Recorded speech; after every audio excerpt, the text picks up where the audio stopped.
هنزرع 8000 كيلو متر بخلايا شمسيه هيدونا 400 جيجا وات في السنه، يعني ب 400 مليار.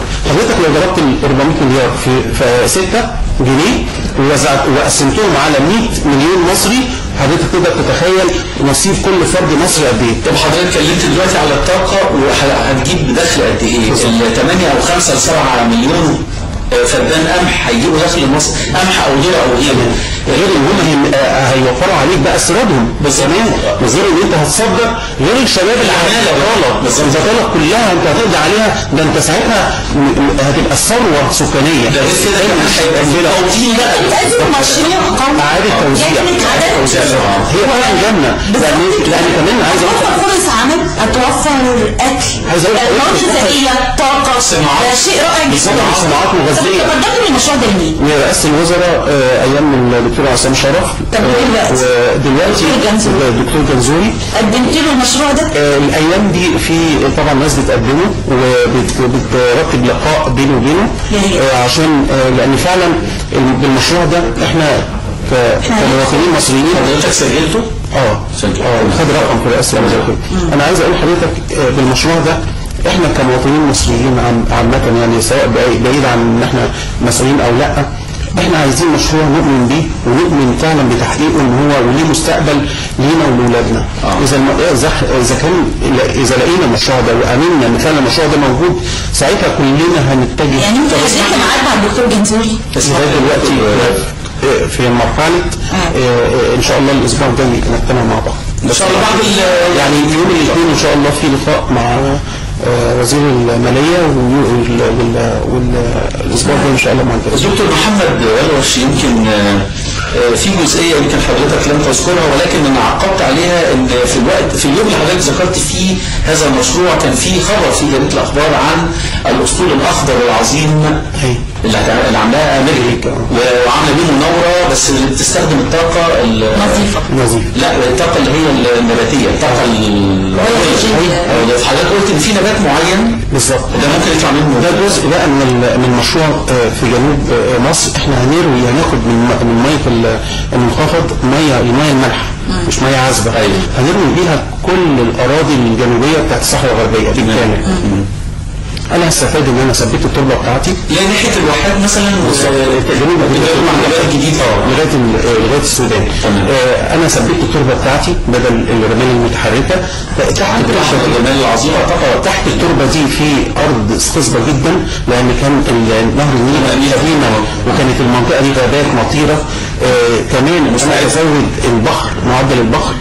طبعا السحب اللي هتتكون نتيجه للبخر العالي، سواء من منخفض القطاره سواء من ري الصحراء الغربيه بمياه البحر، طبعا هتتقابل مع تيارات هواء بارده من جايه من الشمال، جايه من البحر المتوسط. طبعا دي سخنه مع بارده هينزل المطر في الصحراء الغربيه. طبعا كمان الجزء اللي هينتج من المطر ده هقدر ازرع بيه نباتات صحراويه العاديه اللي بتحتاج المياه العذبه. اما بالنسبه للجزء اللي انا رويته بالميه الملح، في انواع من النباتات اسمها هالوفايتس زي الاسكارونيا. لا، اسمها هالوفايتس او اسكارونيا، منها نوع من النباتات اسمه اسكارونيا. ده بيتم انتاجه فعلا في الربع الخالي في المملكه العربيه السعوديه، وجرب مش لسه. احنا على فكره انا كل نقطه انا بقولها تمت دراستها منفرده وفي اماكن متعدده. يعني احنا المشروع ده بيساعد ان هو يتطبق النهارده، مش محتاج اي دراسات او تجريب. النباتات دي ليها ميزتين. اول حاجه ممكن تتاكل زي سلطه، ثاني حاجه لانها زيتيه، والزيوت اللي فيها على فكره عاليه جدا جدا جدا. الزيوت بتاعتها لو حطيت عليها بكتيريا اسمها الايكولاي بتتحول الزيوت بتاعتها الى بترول. تكلفه انتاج البرميل الواحد لا بترول ماده نفس تركيبته. نفس تركيبه البترول. حضرتك برميل البترول من النباتات من الزيوت دي تكلفته ثلثين تكلفته لو انا بستورده من بره. يبقى انا بقى عندي امان استراتيجي من الميه، امان استراتيجي من الطاقه، امان استراتيجي من البترول، امان استراتيجي من الغذاء بتاعي. يبقى ما احتاجش مفيش دوله تقدر انها تضغط عليا او على كده مشروعات كبيره هتتعمل، مصانع منها انا مثلا الخلايا الشمسيه انا محتاج ان انا اعمل مصانع كبيره جدا لانتاج الخلايا دي. الخلايا الشمسيه اللي هي بدولار الى دولار ونص ممكن توصل ثمنها لجنيه واحد مصري. الشباب اللي مش لاقي عمل ممكن، او الشباب اللي معاه فلوس وممكن يستثمر في المشروع ده، لان يعني عايز اقول لحضرتك ده نحول مصر للجنه. طبعا جنه عدن. يعني يكفي ان الصحراء تلتين من مساحه مصر الصحراء الغربيه ما فيش اي استغلال ليه. درجه حراره المنطقه او المناخ بتاع المنطقه هيتغير نفسه، هيقل ب3 درجات مئويه عشان البحر. بتقدم مشروعك ده للرئيس القادم باذن الله، انت على طول بتاخد موعد مع الرئيس باذن الله. موعد مع الرئيس. دكتور محمد، يعني التمويل اللي موجود ده هيبقى يعني باتفاقيات ما بين الحكومه المصريه والاتحاد الاوروبي، ولا من خلال منظمات مجتمع مدنيه؟ يعني هيبقى تمويل هي مصدره ازاي؟ هي الحكومه بتقعد مع المانيا وبتقعد مع دول البحر المتوسط، لان هم دول اكثر اثنين مستفيدين من المشروع ده دايركتلي، يعني مباشره. هو ليه؟ لان الدول شمال افريقيا كلها انا ساعدتها في ان انا حافظت على الشواطئ بتاعتها من النهر والتآكل، اديت لها الطاقه. ألمانيا محتاجة جدا للطاقة لأن دي الدول المتقدمة وبتحترم الإنسان عندها جدا وصحته، بتبص للمستقبل، بتبص لبكرة، ما بتبصش لأنها تاكل النهارده، لا، لأن دي دول غنية. فبالتالي هي عاملة استثمارات لغاية 2050 45 تريليون دولار في الطاقة النظيفة. 45 تريليون دولار، منهم 90 مليار دولار في الدول النامية لإنتاج الطاقة النظيفة. من ال 90 مليار في 50 مليار منهم لدول شمال افريقيا بس، اللي هي الصحراء الكبرى. يعني هيبقى في شبكه بقى، شبكه موجوده اوريدي. الشبكه اوريدي موجوده، ودي من المزايا اللي هتخلي المشروع ان هو النهارده لو بدا، عايز اقول لحضرتك في خلال سنه ونص هيكون انتهى وبدا. سنه ونص بس؟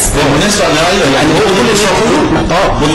مش محتاج اكتر من سنه ونص عشان يبتدي ان هو. مشاهدينا الاعزاء، ثوره 25 يناير بدات شباب قوي يعني.